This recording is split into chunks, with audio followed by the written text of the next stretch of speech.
Hello दोस्तों, आपका फिर से स्वागत है हमारे चैनल बिजअप में, जहां आपको बिजनेस वर्ल्ड की इंटरेस्टिंग इन्फॉर्मेशन मिलेगी।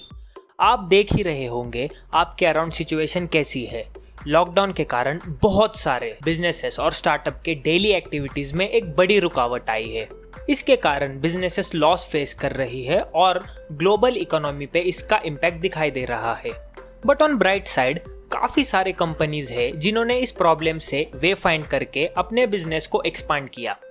इन कंपनीज को पैंडेमिक प्रूफ कंपनीज भी कहा गया है।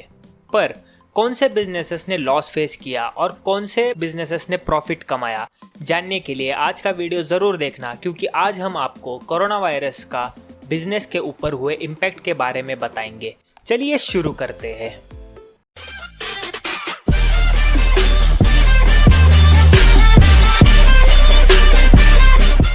तो सबसे पहले बात करते हैं उन बिजनेसेस की जिनके ऊपर नेगेटिव इम्पैक्ट हुआ है। तो इस कैटेगरी में सबसे पहले आता है डिस्ट्रीब्यूशन बिजनेस। दोस्तों, डिस्ट्रीब्यूशन नेटवर्क का बिजनेस डेवलपमेंट में बहुत बड़ा रोल है। इस नेटवर्क के कारण ही मैन्युफैक्चरर्स अपने प्रोडक्ट को कंज्यूमर तक इजीली पहुंचा सकते हैं। पर कोरोना वायरस के कारण डिस्ट्रीब्यूशन सिस्टम पूरी डिस्टर्ब हो चुकी है। सेफ्टी रीजंस के कारण डिस्ट्रीब्यूटर्स को काफ़ी सारी चीज़ों का ख्याल रखना पड़ता है और इस सिचुएशन के लिए वो प्रिपेयर्ड नहीं थे। होपफुली बेसिक प्रोडक्ट्स जैसे फूड आइटम्स, डेयरी प्रोडक्ट्स और ग्रोसरी की डिस्ट्रीब्यूशन शुरू है, बट काफ़ी सारी चीज़ें जैसे इलेक्ट्रॉनिक आइटम्स और बाकी सेकेंडरी चीज़ों की डिस्ट्रीब्यूशन पे काफ़ी ज़्यादा इम्पैक्ट हुआ है। दोस्तों, नेक्स्ट आता है रेस्टोरेंट बिजनेस। काफ़ी सारे रेस्टोरेंट ओनर की लाइफ उनके डेली कमाई से चलती थी, बट लॉकडाउन ने उनके पूरे बजट को डिस्टर्ब किया है। आई थिंक इस पैंडेमिक का इफेक्ट इस बिजनेस से ज़्यादा किसी पे नहीं हुआ होगा, बिकॉज जब सिचुएशन कंट्रोल में आएगी उसके बाद भी लोग सेफ्टी रीजंस के कारण रेस्टोरेंट में विजिट करना अवॉइड करेंगे। उसके बाद आता है रिटेल बिजनेस। इसमें बेसिक चीज़ें जैसे फूड आइटम्स, ग्रोसरी और मेडिसिन शॉप्स इंक्लूड नहीं किए, बट बाकी जैसे क्लोथिंग, इलेक्ट्रॉनिक्स, पार्लर्स एक्सेट्रा जैसे कई सारे रिटेल शॉप्स बंद होने के कारण शॉपकीपर्स का इनकम बंद है। आपको पता ही होगा कि ऐसा पहली बार हुआ है कि अप्रैल मंथ में एक भी फोन सेल नहीं हुआ था और ना कि कोई कार।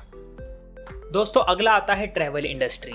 ये समर पीरियड है जो वेकेशन के लिए साल का सबसे परफेक्ट टाइम है, बट इस टाइम लोग घर पर है। ट्रैवल एजेंसीज के बिजनेस में ये बहुत बड़ा लॉस है। और तो और काफ़ी सारे क्राउडेड टूरिस्ट स्पॉट्स भी एकदम शांत है।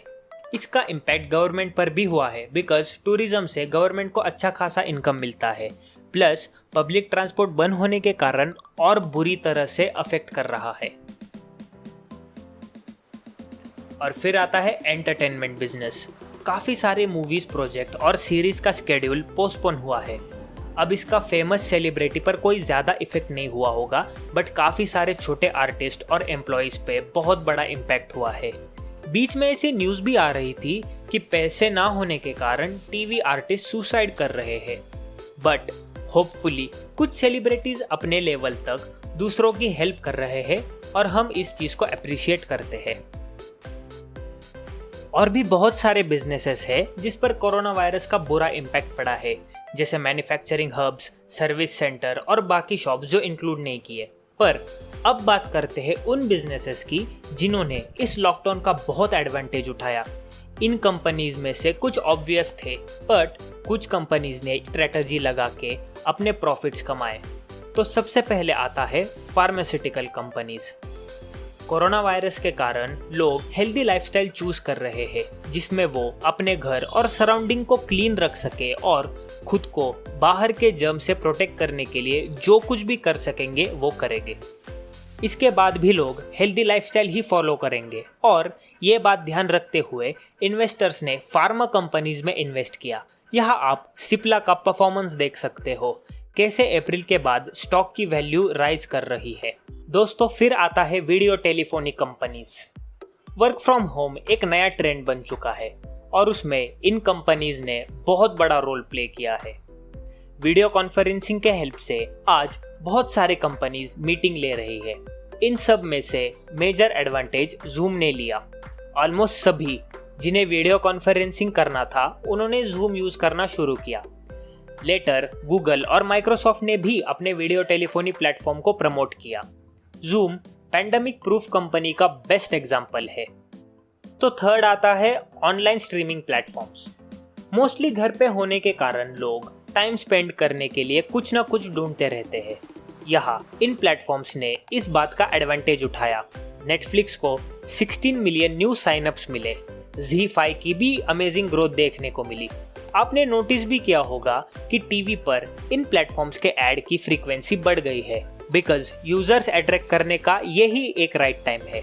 और एंड में ऑनलाइन सर्विसेज जैसे online payment, web based services और सोशल मीडिया के नंबर ऑफ यूजर्स में भी ग्रोथ देखने को मिली।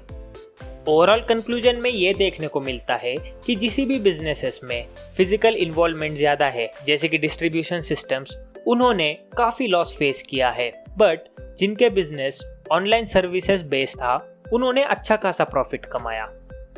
आई होप आपको वीडियो अच्छी लगी हो। कमेंट सेक्शन में ज़रूर बताएगा आपके क्या व्यूज़ है इस टॉपिक के बारे में, और किसी कंपनी के बारे में मेंशन करना रह गया होगा वो भी आप कमेंट सेक्शन में बता सकते हैं। मिलते हैं आपसे अगली वीडियो में, तब तक के लिए गुड बाय।